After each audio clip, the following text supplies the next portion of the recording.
قربانی نہ کرنے پر سخت وعید۔ قربانی حضرت ابراہیم اور ان کے بیٹے حضرت اسماعیل کی سنت، اسلام کا شعار اور اہم عبادت ہے۔ قربانی ہر صاحب نصاب مسلمان پر واجب اور ضروری ہے، لیکن اس اہم عبادت کے بہت سے مسائل و احکام ہے۔ اس مضمون میں فقہ کی مختلف کتب سے اہم اور ضروری مسائل کو جمع کر دیا گیا ہے تاکہ ان کی رعایت رکھی جائے اور تمام مسلمانوں کی قربانی اللہ تعالیٰ کی بارگاہ میں مقبول بن جائے۔ قربانی کے فضائل۔ قربانی کا ثواب بہت بڑا ہے۔ نبی اکرم صلی اللہ علیہ وسلم نے فرمایا، قربانی کے دنوں میں قربانی سے زیادہ کوئی چیز اللہ تعالیٰ کو پسند نہیں۔ ان دنوں میں یہ نیک کام سب نیکیوں سے بڑھ کر ہے، اور قربانی کرتے وقت خون کا جو قطرہ زمین پر گرتا ہے تو زمین پر پہنچنے سے پہلے ہی اللہ تعالیٰ کے ہاں قبول ہو جاتا ہے۔ مشکات۔ آپ صلی اللہ علیہ وسلم کا فرمان ہے، قربانی کے جانور کے بدن پر جتنے بال ہوتے ہیں، ہر بال کے بدلے ایک ایک نیکی لکھی جاتی ہے۔ آپ صلی اللہ علیہ وسلم کا ارشاد ہے، قربانی تمہارے باپ ابراہیم کی سنت ہے۔ صحابی نے پوچھا، ہمارے لیے اس میں کیا ثواب ہے؟ آپ نے فرمایا، ایک بال کے عوض ایک نیکی ہے۔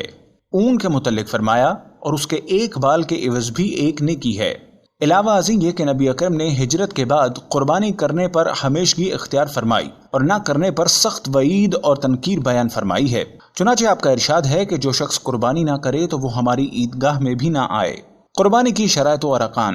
قربانی کے واجب ہونے کی 3 شرائط ہیں: مسلمان ہونا، مقیم ہونا، اور اتنا نصاب کا مالک ہونا جس کی وجہ سے قربانی کا وجود لازم ہو جائے، یعنی اس کے پاس رہائشی مکان، کھانے پینے کا سامان، استعمال کے کپڑوں اور روز مرہ استعمال کی دوسری چیزوں کے علاوہ 52.5 تولہ چاندی کی مالیت کا نقد روپیہ، مال تجارت یا دیگر سامان ہو تو اس پر قربانی واجب ہوگی۔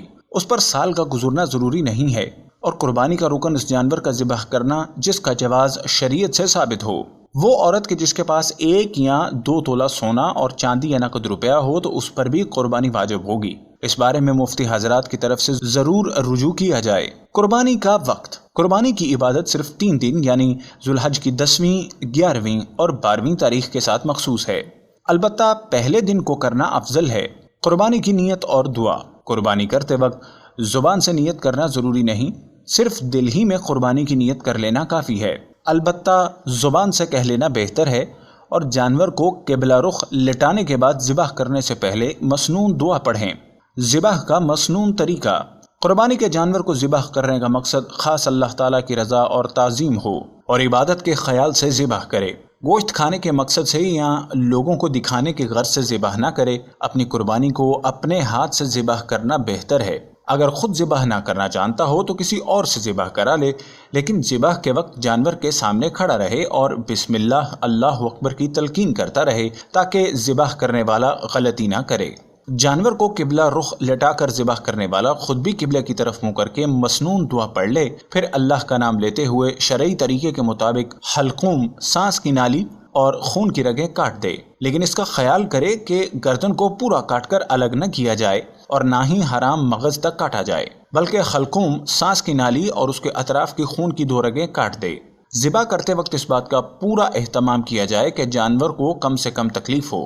نبی اکرم صلی اللہ علیہ وسلم کا فرمان ہے، ذبح کرنے سے پہلے چھری تیز کی جائے، ایک جانور کو دوسرے جانور کے سامنے ذبح نہ کیا جائے اور حلقوم وغیرہ پورا کاٹا جائے تاکہ روح نکلنے میں سہولت اور آسانی ہو، اور جانور کے سامنے چھری بھی تیز نہ کرے۔ مسلم۔ قربانی کن جانوروں کی جائز ہے؟ بکری، بکرا، مینڈھا، بھیڑ، دمبا، گائے، بھینس، بھینسا، اونٹ، اونٹنی کی قربانی درست ہے۔ ان کے علاوہ کسی اور جانور کی قربانی درست نہیں۔ گائے، اونٹ، بھینس اگر 7 آدمی شریک ہو کر قربانی کریں تو بھی درست ہے، مگر ضروری ہے کہ کسی کا حصہ 7ویں حصے سے کم نہ ہو، اور یہ شرط ہے کہ سب کی نیت قربانی یا عقیقے کی ہو، صرف گوشت کھانے کے لیے حصہ رکھنا مقصود نہ ہو۔ اگر ایک آدمی کی نیت بھی صحیح نہ ہو تو کسی کی بھی قربانی صحیح نہ ہوگی۔ بکرا بکری 1 سال کا پورا ہونا ضروری ہے۔ بھیڑ اور دمبا اگر اتنا فربا اور تیار ہو کہ دیکھنے میں سال بھر کا معلوم ہو تو بھی جائز ہے۔ گائے، بیل، بھینس 2 سال کی، اونٹ 5 سال کا ہونا ضروری ہے۔ ان عمروں سے کم کے جانور قربانی کے لیے کافی نہیں۔ اگر جانوروں کا فروخت کرنے والا عمر پوری بتاتا ہے اور ظاہری حالت میں اس کے بیان کی تکذیب نہیں ہوتی، اس پر اعتماد کرنا جائز ہے۔ جب کسی جانور کی عمر پوری ہونے کا یقین ہو جائے تو اس کی قربانی کرنا درست، ورنہ نہیں۔ اور اگر جانور دیکھنے میں پوری عمر کا معلوم ہوتا ہے مگر یقین کے ساتھ معلوم ہے کہ اس کی عمر ابھی پوری نہیں ہوئی تو اس کی قربانی درست نہیں۔ دمبا اور بھیڑ اس حکم سے مستثنی ہیں، ان کا حکم اوپر بیان ہو گیا۔ یاد رہے کہ جانور کے دانتوں کو دیکھ کر فیصلہ کرنے میں جلدی نہ کرے، عمر کا لحاظ کرے۔ جس جانور کے سینگ پیدائشی طور پر نہ ہو یا بیچ میں سے ٹوٹ گیا ہو اس کی قربانی درست ہے۔ ہاں، سینگ جڑ سے اکھڑ گیا جس کا اثر دماغ پر ہونا لازم ہے تو اس کی قربانی درست نہیں۔ جو جانور اندھا یا کانا ہو یا اس کی ایک آنکھ کی تہائی روشنی یا اس سے زائد جاتی رہی ہے یا ایک کان تہائی یا تہائی سے زیادہ کٹ گیا ہو تو اس کی قربانی کرنا درست نہیں۔ جو جانور اتنا لنگڑا ہو کہ صرف 3 پاؤں سے چلتا ہے، چوتھا پاؤں زمین پر رکھتا ہی نہیں یا رکھتا ہو مگر اس پر چل نہیں سکتا تو اس کی قربانی درست نہیں۔ اور اگر چلنے میں چوتھے پاؤں کا سہارا تو لیتا ہے مگر لنگڑا کر چلتا ہے تو اس کی قربانی درست ہے۔ اگر جانور اتنا دبلا ہو کہ اس کی ہڈیوں میں گودا تک نہ رہا ہو تو اس کی قربانی درست نہیں۔ اگر ایسا دبلا نہ ہو تو قربانی درست ہے۔ جانور جتنا موٹا فربا ہو اسی قدر قربانی اچھی ہے۔ جس جانور کا تہائی سے کم دم وغیرہ زیادہ کٹی ہو تو اس کی قربانی جائز نہیں۔ جس جانور کے دانت بالکل نہ ہوں یا اکثر نہ ہوں اس کی قربانی جائز نہیں۔ خصی جانور کی قربانی جائز بلکہ افضل ہے۔ جس جانور کے پیدائشی کان نہ ہوں اس کی قربانی کرنا درست نہیں۔ اگر کان تو ہوں مگر چھوٹے ہوں اس کی قربانی درست ہے۔ جس جانور کے جسم پر خارش ہو تو اس خارش کا اثر صرف جلد تک محدود ہو تو اس کی قربانی کرنا درست ہے، اور خارش کا اثر گوشت تک پہنچ گیا ہے اور وہ اس کی وجہ سے لاغر اور دبلا ہو گیا ہے تو اس کی قربانی درست نہیں۔ اونٹ، گائے اور بھینس کا اگر ایک تھن خشک ہوا ہو تو اس کی قربانی تو جائز ہے، لیکن اگر 2 تھن خشک ہو جائیں یا کٹ جائیں تو پھر قربانی جائز نہ ہوگی۔ اگر جانور صحیح سالم خریدا تھا پھر اس میں کوئی عیب مانے قربانی پیدا ہو گیا، اگر خریدنے والا غنی صاحب نصاب نہیں ہے تو اس کے لیے اسی عیب دار جانور کی قربانی جائز ہے، اور اگر یہ شخص غنی صاحب نصاب ہے یعنی اس پر قربانی کا وجوب ہے تو اس پر لازم ہے کہ اس جانور کے بدلے دوسرے جانور کی قربانی کرے۔ جانور پہلے صحیح سالم تھا لیکن ذبح کے وقت لٹاتے وقت عیبدار ہو گیا تو ایسے جانور کی قربانی میں کوئی حرج نہیں بلکہ جائز ہے۔ قربانی کے لیے افضل اور بہترین جانور یہ ہے کہ وہ خصی ہو، خوبصورت ہو اور صحت مند بھی ہو۔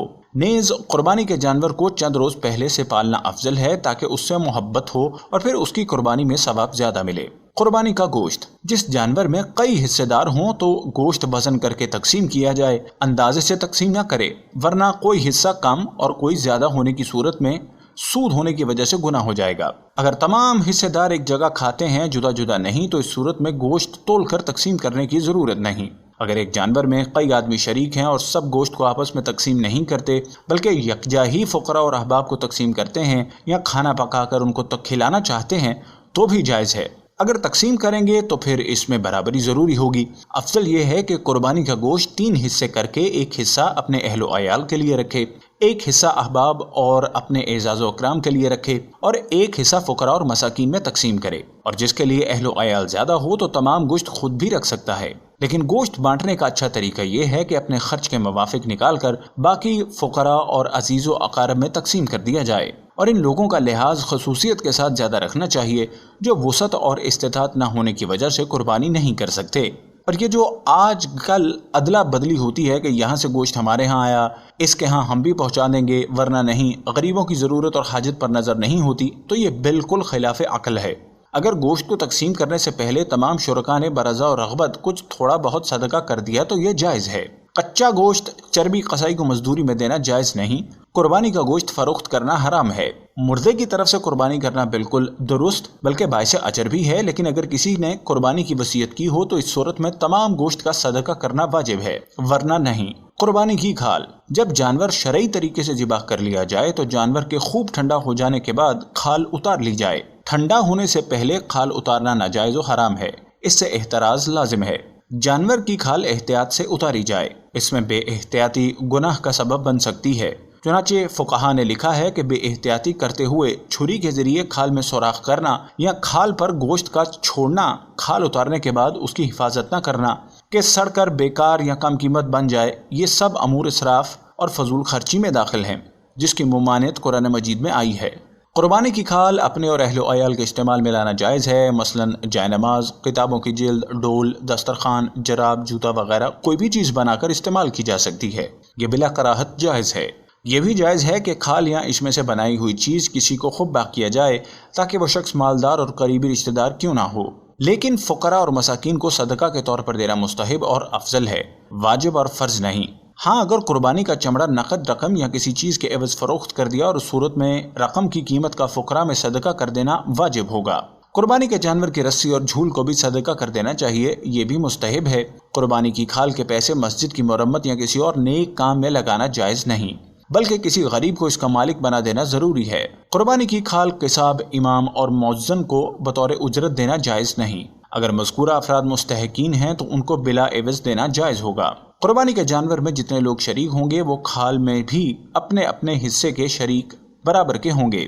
کسی ایک کو شریک کھال کر کے باقی شرکاء اجازت کے بغیر اپنے استعمال میں لانا یا کسی اور کو دینا جائز نہ ہوگا۔ بارگاہ الہی میں دعا ہے کہ اللہ تعالیٰ تمام مسلمانوں کو قربانی کی عبادت صحیح اصولوں کے ساتھ ادا کرنے کی توفیق عطا فرمائے۔ اگر آپ کو ہماری یہ ویڈیو پسند آ رہی ہے تو برائے مہربانی لائک بٹن کو پریس کرنا ہرگز مت بھولیے گا۔ کمنٹس کے ذریعے اپنی قیمتی رائے سے آگاہ کریں۔ اس چینل کو سبسکرائب کیجیے اور بیل کے بٹن کو دبانا ہرگز مت بھولیے۔